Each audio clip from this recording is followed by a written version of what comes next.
Agora eu queria, Rorion, que você explicasse para o pessoal um pouquinho mais a fundo do livro a questão das combinações. Pois não. O que é o grupo A, o que é o grupo B, e na sequência, uma questão que o livro traz muito interessante, que é a questão da alcalinização do corpo. Uhum. Nos últimos 4 anos para cá que você me deu esse presente da dieta, eu tenho estudado realmente a relação da alcalinização versus o você permitir que o seu organismo esteja ácido quando ele está sobrecarregado de um processo digestivo inacabado, né. Como Uhum. você me ensinou, você come uma feijoada, depois come um picolé, toma um suco, você nunca terminou completamente de fazer uma digestão, e isso com o açúcar e combinado com até com a fruta, vai causar uma reação ácida no organismo, e aí vem a porta todas as doenças, eu estou totalmente convencido disso. Então eu queria que você explicasse para quem está nos escutando como é essa combinação e como o Carlos chegou nessa o seu tio Carlos, como é que ele chegou nessa visão tão, metafísica aí das combinações dos alimentos? O tio Carlos, viu, é um ser iluminado, ele ter a ideia de pensar em termos de cuidar da alimentação, ele ter entendido isso, né, em 1920, sei lá, 100 anos atrás, ter entendido a importância disso e se colocado nessa posição e orientar os irmãos para fazer a mesma coisa, que eventualmente afetou todos nós filhos, Uhum. foi realmente para mim um troço muito muito especial, que ele tivesse tido essa visão. O que acontece? Como eu disse, ele não era médico e eu também não sou médico, mas ele começou a ler o trabalho de muita gente e foi estudando um, foi estudando o outro, quer dizer, foi juntando as suas próprias conclusões, experimentando nele mesmo e no resto da família, e descobriu o seguinte, por exemplo, quando você faz uma refeição que a gente chama de comida de panela, ou seja, um macarrão, entendeu? Um peixe, uma salada, até aí está tudo certo, todo mundo sabe do que eu estou falando. Se você pegar uma batata frita e jogar nesse meio, não é o ideal. Por quê? Uma das coisas que o tio Carlos concluiu é que a gente não deve misturar cereais. Não estou dizendo que ele está certo, estou dizendo que ele está errado. Essa foi a conclusão que ele chegou. Tem muito médico hoje em dia, no mundo inteiro, que come o macarrão e come a batata, ou come um pão e a batata, um hambúrguer com batata frita. Isso é um troço que o mundo inteiro vende isso, ganha muito dinheiro com isso, sem o cuidado de se pensar na proteção da saúde das pessoas. Mas o tio Carlos concluiu que a gente não deve misturar cereais. Pra mim fez sentido isso. Eu sei que faz, para mim também, eu não troco isso por nada. Então o que acontece? Mas por que não pode comer, por exemplo, arroz com feijão? Arroz com feijão é uma combinação que não cabe bem dentro da dieta grega. O Brasil inteiro come arroz com feijão e adora arroz com feijão, porque é gostoso. A gente nasce comendo arroz com feijão. Eu nunca comi arroz com feijão, a não ser que seja um feijão verde, aquele que está na vagem ainda, que é considerado uma verdura, não é um cereal ainda. Mas o feijão seco, eu não como arroz com feijão de jeito nenhum. "Poxa, você não sabe o que você está perdendo, Rório", as pessoas dizem para mim às vezes. "Que delícia que esse negócio é". Eu falo: "Olha, rapaz, eu estou com 73 anos de idade, não tomo remédio para coisa nenhuma, nunca tive uma cárie na minha vida, não tenho dor de cabeça nunca, não tenho gastrite nunca, não tenho azia nunca. Quer dizer, eu sei o que é que eu estou perdendo, eu não estou perdendo esse troço todo. Então, se o prazer de comer arroz com feijão vai sacrificar a minha saúde, eu prefiro não fazer isso". Agora, como as pessoas nunca foram orientadas nesse sentido, porque a bisavó ensinou para a avó ensina para a mãe ensina para a gente, e a gente vai ensinar para os nossos filhos o que a gente gosta de comer. E como eu disse antes, nem tudo que é gostoso é bom para a sua saúde. A pessoa tem que ter consciência disso. Só porque é gostoso eu quero? Não, para. Você que gosta de fumar um cigarrinho, adora o cigarrinho dele, mas está se matando. Ah, porque eu gosto, então vai sofrer as consequências disso. A primeira coisa que a gente tem que perguntar a si mesmo, que quer melhorar de saúde, ou baixar o excesso de peso, como você disse, ou parar com a dor de cabeça constante, ou com azia, o que for, é saber se ela está disposta a largar os hábitos que estão causando aquele problema. Se você não está afim de largar o que você gosta em benefício de você se sentir bem, então aproveita, curte bem o que você está comendo de ruim, de gostoso, mas que faz mal à sua saúde, e não reclama. Porque eventualmente você vai, a conta vai chegar, não há quem escape, velho. Todo mundo vai passar por isso. Existe a dor da disciplina, que é o que a pessoa tem que fazer nesse negócio, tem que fazer um sacrifício. Você sabe disso, a gente já falou sobre isso várias vezes. No comecinho, os primeiros 15 dias é horrível. É quase como se fosse um drogado, que a pessoa tira a droga de você e você fica sentindo aquele, Uhum. como é que se diz, aquela withdrawal, né? Você sente aquela falta daquele negócio. Ansiedade. É. fica naquela ansiedade, aquela busca, eu preciso daquela comida, não é nada disso. Isso é tudo na tua cabeça. O corpo tem que se desligar daquela sensação. Então, é a mesma coisa com a alimentação. Então você tem que entender que vai haver aquele período que você vai ter que se reeducar. Você tem que cortar aquela relação com os maus hábitos para abraçar a relação com a comida saudável para você. Então, se a pessoa não entender isso e não tiver a fim de fazer esse sacrifício, como você diz, depois que você passa dessa fase, a vida muda.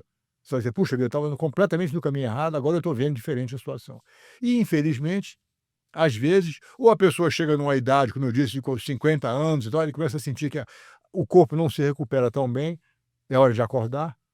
Ou se ele tem a consciência, a cabeça disso, ele começa a fazer esse negócio porque realmente entendeu a importância disso e está preocupado como é que ele vai ensinar os filhos dele também. Porque se você não fizer a alimentação errada, provavelmente os seus filhos vão comer errado também.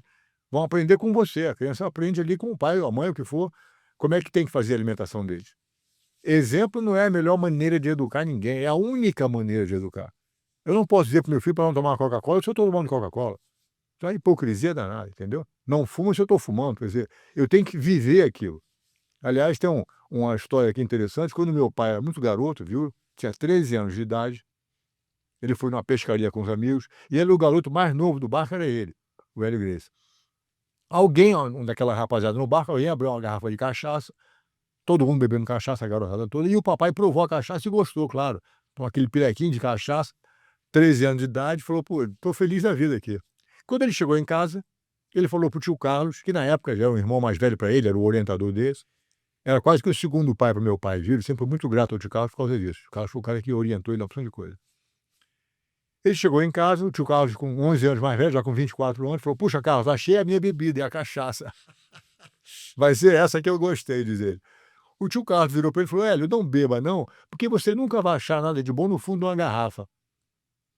Entendeu? E o papai, como eu disse, respeitava muito o tio Carlos, a orientação dele, nunca mais bebeu. Parou de beber. Quer saber? Eu não vou beber mais. Apesar de ter gostado da bebida. É claro que a pessoa que toma um vinhozinho, uma champanhe, uma cachaça, ele não está proibido de fazer isso, eu não quero dizer ninguém para fazer isso ou não fazer aquilo. Eu, pessoalmente, não bebo. Porque eu aprendi que eu não preciso beber. Entendeu? Muito bem. Então, o que acontece? E depois, como eu disse, as pessoas que tomam um vinho no fim de semana, no feriado, no que for, é problema de cada um, faz o que quiser. Inclusive, no livro da dieta diz isso. Se você gosta de tomar o teu vinho, tua champanhe, tal, uma cerveja de vez em quando, você pode até fazer isso, uma extravagânciazinha, mas pelo menos coma certo. Se você comer tudo certinho na tua alimentação de comida, e no fim de semana tomar um copo de vinho, é uma coisa. Você comer tudo errado e tomar um copo de vinho é outra coisa. Muito bem. Então eu falei sobre isso no livro também. Então o que acontece? O papai nunca bebeu, parou de beber naquela época. Eu cresci numa casa onde você abria a geladeira e tinha frutas e verduras. Não tinha uma garrafinha de cerveja, um refrigerantezinho, nada disso. Como eu não vi isso, eu não aprendi a consumir isso. Cresci sem nada disso. Hoje em dia, a minha casa tem frutas e verduras. Muito simples. Meus filhos amanhã, eu tenho 10 filhos. Se algum deles quiser beber, tomar uma cerveja, fazer um vinho, é problema deles. Cara, vai fazer o que quiser. Ninguém está proibido nada. Vai chegar numa idade da vida que o sujeito faz o que ele quer. Mas o que ele não teve foi o exemplo, meu exemplo, dizendo que eles podem beber. Nem que seja assim eu falar com palavras, mas a minha ação de tomar uma cerveja é um exemplo para o meu filho tomar uma cerveja. Não pode querer você dizer que não, o garoto não pode beber. Quando estiver com os amiguinhos dele, vai se juntar, vai tomar uma cervejinha dele. Porque meu pai bebe, minha mãe bebe, eu vou beber também. Então, no meu caso, não existe isso. Quem quiser beber, pode beber, mas não foi por causa de exemplo meu. Porque o meu exemplo sempre foi uma vida saudável, eu não bebo, eu não fumo, quer dizer, eu procuro viver uma vida muito regrada para que os meus filhos tenham isso como exemplo também. E meus netos a mesma coisa. Quer dizer, não vai ser falta de exemplo. Quem quiser beber, bebe, mas não foi porque o pai ensinou a fazer errado. E a grande dificuldade, às vezes, da pessoa abraçar a dieta, a gente como um adulto ou pai de família, o que for, é que a gente está acostumado a ter aquele prazer, é uma bebida, é uma comida gostosa, é uma sobremesa e tal. A gente tá tão envolvido nesse negócio, você não quer parar de fazer isso. Ao não parar de fazer isso, você está passando esse conceito para a próxima geração. Então, é importantíssimo que as pessoas entendam que se você quer botar o teu filho ou a tua filha no caminho certo, você tem que abraçar aquele caminho certo. Você tem que escolher aquela estrada da positividade, da saúde, da consciência. E quanto mais cedo você fizer isso, não só você está investindo, melhorando a sua saúde, para ter uma vida mais longa, mais feliz, mais saudável. Você estando mais saudável, você está automaticamente mais feliz. Você não só vai investir nesse lado, mas como você vai possibilitar que os seus filhos, os seus netos, as suas crianças, entendeu? As pessoas em volta de você melhorem de saúde, porque é uma influência boa na vida deles também.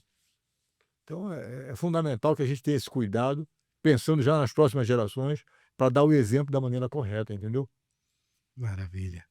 Então, pessoal, quem quiser saber mais detalhes sobre o livro, vai lá na Amazon, compra o livro. Há um processo de rebrand mental e físico, mas você vai ter um upscaling na sua saúde de forma transcendental. Como o Rorion falou, você mudou a saúde, você muda a sua mente, você muda seu espírito, você vai Isso. mudar um monte de coisa. Dieta Grace, ela mudou a vida de diversas pessoas no mundo inteiro. Tem aí relatos, artistas, pessoas comuns, muita gente, inclusive a minha. Então faça a sua experiência também e dê esse seu primeiro passo. A gente está aqui enchendo de perguntas, a gente vai fazer as perguntas de todo mundo aqui. Eu vou fazer logo a pergunta aqui que está relacionada à dieta, né? Para quando a gente vai mudar o tema aqui, que vocês estão ansiosos também para falar do jiu-jitsu, a gente já passou por essas perguntas da dieta. Então eu vou fazer aqui as perguntas aqui. A primeira aqui, as perguntas